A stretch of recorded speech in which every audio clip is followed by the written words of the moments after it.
Hi everyone, for tonight's Nightcap and review, I'm having an adult beverage, and tonight I'll be discussing Dawn of the Firebird by Sarah Mughal Rana. I did receive this as an ARC through NetGalley with HTP, Harlequin Trade Publishing, of which I am on their influencer team, but all that means is I am auto-approved for any book I apply for on NetGalley. I receive no financial compensation. Of course, I'm giving my honest opinion. Unfortunately, I did DNF this at 40%. If DNF reviews are not your cup of tea, that's okay. Feel free to keep scrolling. I just want to talk about the book for how far I got in it. These are the highlights.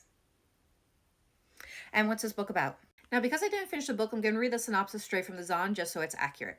Camila Zarazad's life has been built on a foundation of violence and vengeance. Every home she's known has been destroyed by war. As the daughter of an emperor's clan, she has spent her childhood training to maintain his throne. But when her clansmen are assassinated by another rival empire, plans change. With her heavenly magic of Nur, Camila is a weapon even enemies would wield, especially those in the magical scholarly city of Zasakar. Hiding her identity, Camila joins the enemy's army school full of jinn, magic, and martial arts, risking it all to topple her adversaries, avenge her clan, and reclaim her throne.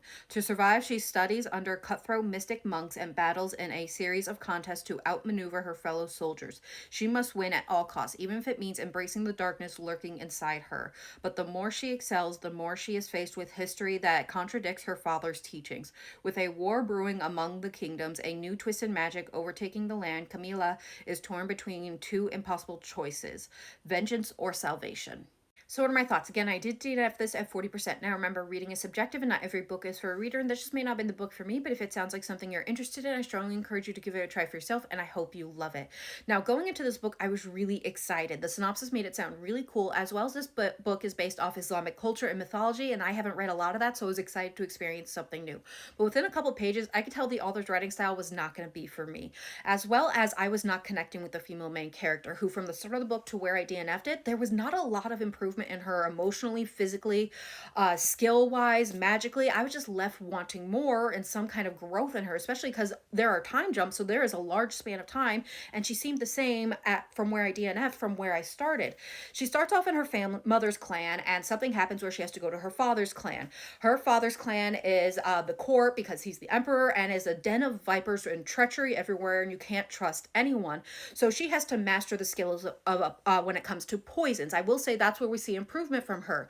But then there's a time jump, and they talk about at the end of the jump how she mastered the family's martial arts skills, but we don't really see it. There was no training montages or anything.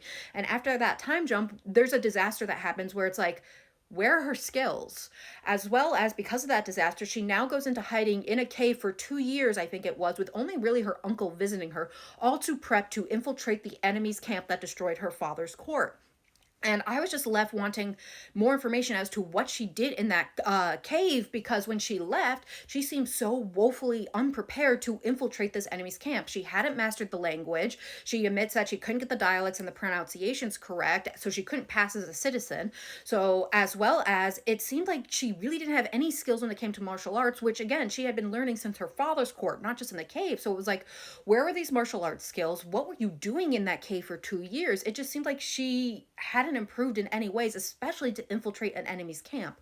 As well as magically, we didn't see a lot of magic in the book. We see a couple small instances, but they talk more about connecting with the heavenly bond to connect to her magic, but we don't get any training montages with the military, or I should say with the martial arts skills or the magic. Now, I'm sure that was all going to change just when I DNF'd it, especially with her being in a military school that was having competitions. But at that point, I was just not connecting with the female main character. I was not vibing with the author's writing style, and it was just not the book for me. Now, this book came out earlier in the week. If you'd like to try it for yourself, definitely give it a try, and I hope you love it. And I hope everyone has a good night and happy readings.